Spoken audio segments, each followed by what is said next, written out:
શહેરા નગરપાલિકાની ટીમે પોલીસ ચોકી નજીક પતંગ દોરીનું વેચાણ કરતા દુકાનદારને ત્યાંથી પ્રતિબંધિત ચાઇનીઝ દોરીના 3 ફિરકા જે છે તે ઝડપી પાડ્યા હતા। તો ઉત્તરાયણના હવે ગણતરીના દિવસો જ બાકી રહ્યા છે, ત્યારે ઉત્તરાયણના પર્વને લઈને પતંગ અને દોરીના વેપારીઓ દ્વારા પ્રતિબંધિત ચાઇનીઝ દોરી તેમજ ચાઇનીઝ તુકલનું વેચાણ કરવામાં આવતું હોય છે, જેને અનુલક્ષીને શહેરા પ્રાંત અધિકારીની સૂચના હેઠળ નગરપાલિકાના ચીફ ઓફિસરના માર્ગદર્શન હેઠળ પાલિકા વિસ્તારમાં પ્રતિબંધિત ચાઇનીઝ દોરીનું વેચાણ ન થાય તે માટે નગરપાલિકાના સેનેટરી ઇન્સ્પેક્ટર જીતેન્દ્રસિંહ રાઠોડ અને તેમની ટીમ દ્વારા પતંગ દોરીના દુકાનદારોને ત્યાં આકસ્મિક ચેકિંગ જે છે તે હાથ ધરવામાં આવ્યું હતું, જેમાં શહેરા પોલીસ ચોકી નજીક આવેલ પાયલ ફૂટવેર નામની દુકાનમાં પતંગ દોરીનું વેચાણ થતું હોય ત્યાં પાલિકાની ટીમે તપાસ હાથ ધરી હતી। તો પાયલ ફૂટવેર નામની દુકાનમાંથી પ્રતિબંધિત ચાઇનીઝ દોરી જે છે તે મળી આવી હતી, જેને લઈને પાલિકાની ટીમે સ્થળ પરથી પ્રતિબંધિત ચાઇનીઝ દોરીના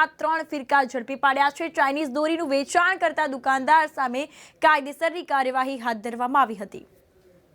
શહેરા નગરપાલિકા ટીમ આજરોજ આગામી ઉત્તરાયણને અનુલક્ષીને ચાઇનીઝ દોરીનું વેચાણ ના થાય તે માટે માન્ય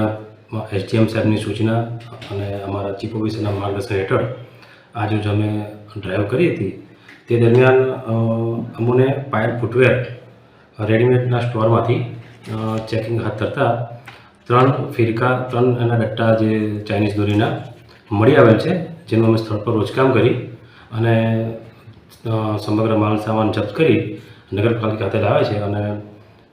ઉપરોક્ત દુકાનદાર સામે કાયદેસરની કાર્યવાહી કરવાની કાર્યવાહી ચાલુ છે।